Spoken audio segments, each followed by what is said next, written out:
Assalamualaikum warahmatullahi wabarakatuh. Halo guys. Kenalin, nama gue Anugrah Emanuel. Kenalin, nama aku Iva Negrosyohanda. Nama saya Aisyah. Nama saya Arsila Zahra Kanila. Nama saya Syifa Husna Kusuma. Hari ini kita mau menjelaskan tentang apa itu pasar modal. Disimak videonya. Duh, bingung banget nih, gue baru dapet warisan tanah banyak banget. Mau gue kemanain ya? Lu kenapa, Sah? Oh sih, gue lagi bingung nih. Gue kan baru dapet warisan tanah, terus gue bingung mau diapain. Diinvestasiin aja di pasar modal. Pasar modal? Kok gue baru denger? Emang pasar modal apaan sih? Nah, jadi pasar modal itu kegiatan yang berhubungan dengan penawaran umum dan perdagangan efek. Pasar modal ini juga berfungsi sebagai sumber uang bagi dunia usaha dan lembaga lain. Terus sebagai sarana investasi juga. Oh iya, gue mau coba deh. Lu ada informasi lebih lanjut gak tentang pasar modal? Nih, mending lu langsung lihat aja nih videonya. Ada ciri-ciri pasar modal. Yang pertama, ada produk yang dijual belikan adalah surat yang berharga. Yang kedua, pada pemenuhan kebutuhan pendanaan jangka panjang. Yang ketiga, nilai investasi bergantung pada ekspansi ekonomi. Yang terakhir, yang keempat, capital market umumnya mengacu pada wilayah tertentu. Ada berbagai macam jenis pasar modal. Yang pertama ada pasar perdana. Pasar perdana adalah jenis pasar modal di mana penawaran saham emiten dibuka untuk pertama kalinya sebelum dicatatkan pada Bursa Efek Indonesia. Yang kedua, ada pasar sekunder. Pasar sekunder adalah jenis pasar modal yang memperjualbelikan saham yang telah melewati masa penawarannya di pasar perdana.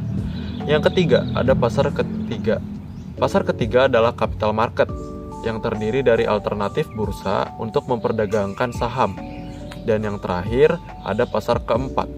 Pasar keempat adalah jenis pasar modal yang terdiri dari perdagangan efek antara pemegang saham atau aktivitas transfer saham bernilai besar antara pemegang saham.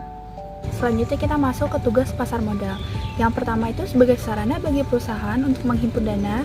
Yang kedua, sebagai mekanisme distribusi pendapatan. Yang ketiga, sebagai strategi perluasan kapasitas produksi. Yang keempat, sebagai teknik penciptaan lapangan kerja. Yang kelima, sebagai strategi untuk mendongkrak kas negara.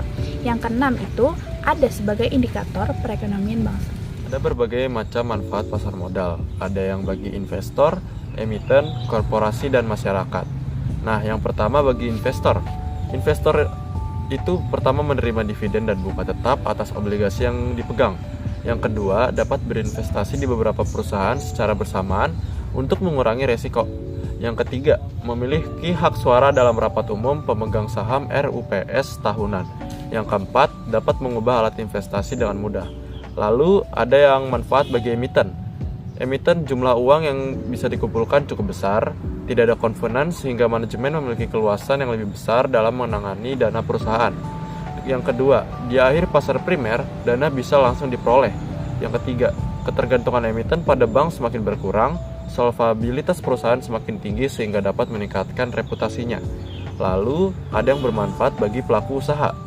Yang pertama, mengikuti ekspansi ekonomi, nilai investasi meningkat, yaitu dibuktikan dengan kenaikan harga saham yang menghasilkan capital gain. Yang kedua, meningkatkan output perusahaan sebagai hasil dari pendanaan capital market. Yang ketiga, mendapatkan dividen dan bunga untuk pemegang saham dengan bunga floating. Yang keempat, dapat mengelola uang dengan lebih fleksibel. Yang keempat, ada bagi masyarakat.